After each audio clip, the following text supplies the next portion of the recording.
conditions that could affect the safety of their flights. That system's been down since late last night. You say a backup system is being used. A similar outage 2 years ago temporarily forced a nationwide ground stop, leading to thousands of canceled and delayed flights. What is the latest on this specific incident, and what impact is it having? Yeah, so first, Jake, I want to send my condolences, my deepest condolences to the families who lost their loved ones during the air disasters this week. I also want to say thanks to the first responders who responded so quickly. They are patriots, they're heroes. I want to say thank you to them as well. But to the NOTAM system, your question, it went down last night. A backup system was activated. As of right now, the lead system is online and working. This is the system where pilots download their information, their flight details before they fly. So if the NOTAM system doesn't work, planes don't fly, but there was minimal disruption. But again, as you mentioned, this has gone down a couple times over the last 2 years. There's a process in place right now to get this system fixed. We want to expedite that and get this new system in place. This is an old system that needs to be upgraded. Let's turn to the investigation of the crash Wednesday night at Reagan National. Are you and the investigators any closer today to finding out what caused this disaster? Is it your understanding that the helicopter, the Black Hawk, was filing above the 200-foot limit? Was air traffic control not fully staffed? What can you tell us? So I'm going to leave the investigation and the details to come out through the NTSB, but I'll tell you this, the questions I have is, what was happening inside the tower?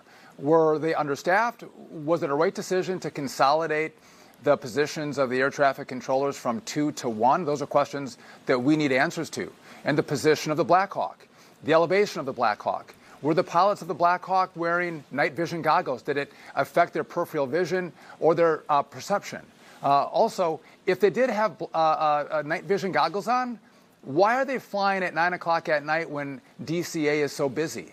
They should be flying at 1 o'clock in the morning. That's information we don't have yet, but when we get those answers, we can make decisions to make sure flyers are safe in the future. Jake, I don't know if you know this, but 2 days ago, with the FAA, we shut down or limited the airspace around DCA for helicopter pilots to fly through that area until we get information out from the NTSB.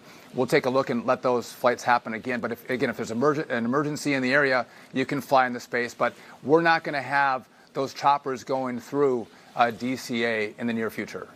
Is there any news that you have about the tragic crash on Friday night in Northeast Philadelphia where a medevac flight crashed and killed all 6 people on board, including a pediatric patient and also 1 person on the ground? Yeah, with air travel, we know that you have a risk to the folks in the airplane, but as we saw in Philadelphia, what happens on the ground can be catastrophic. And so I don't think we're going to know more information until we get the black box out of Philadelphia. It was a pretty steep nosedive into the ground. It's going to take some time, but NTSB feels pretty good that they're going to be able to recover the black box and should be able to pull data off of it. So until that time, we won't know what went wrong on that flight. We know that it was about 3 miles out. It was supposed to bank to the right. It then did that slightly, came to the left, and then took a hard left and into the ground. You alluded to the air traffic control staffing questions from Wednesday night. Staffing shortages for air traffic control have been a major problem for years and years. The New York Times reports that more than 90% of air traffic control facilities in the U.S. right now are operating below recommended staffing levels. What are you going to do to fix that? How long will it take? I think it takes about 2 years for somebody to go through air traffic control training. Yeah, so we are understaffed. So if you look back to the Obama years, there were some DEI principles that were brought into air traffic control. They were new. We brought in more people into the academy, but less people passed through the academy and became trained. COVID was a huge impact, right? So the schools, the academies were shut down for a period of time, but once the schools opened up, they were running at half capacity. And when we had graduates, they couldn't get into the towers to train. And so we're right now working with the FAA. We're going to surge air traffic controllers. We're going to bring in the best and the brightest. That was the direction from President Trump. Get them trained up, get them into towers, and get them certified. To your point, Jake, I can't flip a switch and make that happen overnight. But it's this process and this plan we're developing right now that's going to, a year, 2, 3 years from now, show real results of putting certified air traffic controllers, bright, smart, brilliant people in towers controlling airspace. But we have another problem, Jake. I think if you look at a discussion that's happened on the Hill for a long time, our air traffic control system, it's antiquated. A lot of the systems we use date back to World War II. We have to upgrade the system. We have to have the best system in the world. The technology was developed here, but it's not being used here. So President Trump has said that to me numerous times. He's on board. I have to work with Democrats and Republicans on the Hill. We're going to need their insight, their resources, but we can truly impact the efficiency and safety of the airspace if we upgrade the system. So you just alluded to DEI, the diversity, equity, and inclusion processes of trying to expand people in the workforce.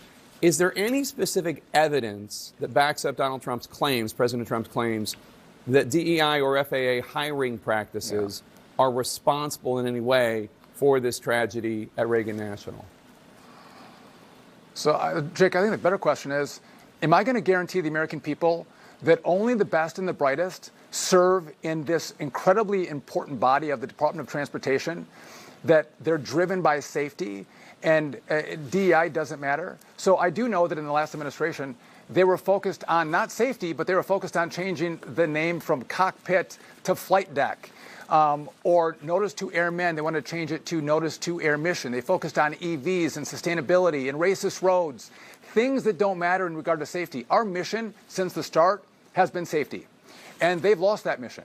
And we see when you don't focus on safety and you focus on social justice or the environment, bad things happen. And so listen, it's been busy. We're going to have a fuller assessment of what happens in regard to DEI in FAA and DOT.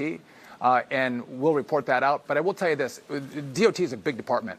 The only DEI office that exists in the whole department was at the FAA. Now, that existed up to a week ago. That's now gone. So, again, you alluded to this earlier, that the idea of the DEI expanded the number of people trying to get into the air traffic control training, not necessarily those who graduated. The head of the National Air Traffic Controllers Association says that all air traffic controllers are subject to rigorous training and that, quote, the standards to achieve certification have nothing to do with race or gender or anything else. So it sounds like you're saying that there isn't any evidence right now that this affected the accident because it's so early. You'll let us know if there is any, but I just don't know of any evidence. And if there is some, please tell us that DEI had anything to do with the tragedy itself. What I'm talking about is the mission of safety. And on your airplanes, Jake, or your air traffic controllers, or anyone that works at CNN or anywhere else, they do want the best and the brightest. They will not sacrifice that. You can have DEI in water coolers and universities. I disagree with that. But lives aren't impacted with DEI at universities. It is impacted here. And so my commitment to the American people is, I don't care your race, your religion, your color, your sex, your sexual preference. I don't care about any of that. I just want the best and the brightest keeping Americans safe. And that should be the standard in this department, and that's coming back. That's what we're bringing. We're going back to our mission of safety. And so back to we're talking about the FAA and the staffing levels. So under the Obama administration, they did change the recruitment standards and brought more people in, but less people were certified. That caused a shortage in the system. But also, they lowered, this is the Obama or the Biden administration, they lowered the entrance exam scores to get people into air traffic control. We only have so many slots in the academy. I want to get the best people into the academy that can pass the test, get into towers, and not wash out. So we have people in towers to keep people in flyers safe. So staffing has been an issue.